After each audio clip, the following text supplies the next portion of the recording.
Series of pointy Kormo aslang mano Akol na yek santo mano Chongcha mode gote na ker Lato mode chano Lato mode chano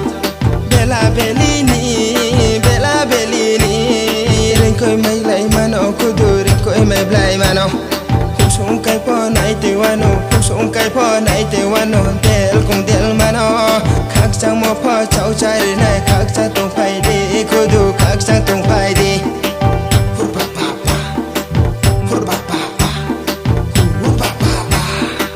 Thong tu yare Puthi aslang ma Jalya chay sai gubu ya ke Lisi kupo tu nao nai se Puthi aslang mano Kudu Puthi aslang mano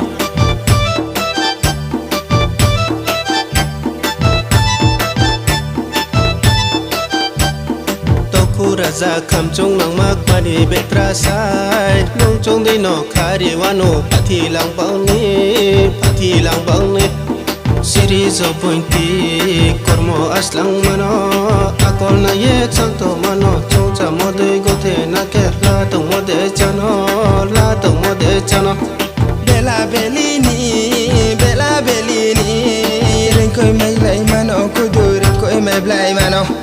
Kusung kay po na itiwano Kusung kay po na itiwano Del kung del mano Kagsang mo po Chow chay rinay Kagsang tong pay di Kudu kagsang tong pay di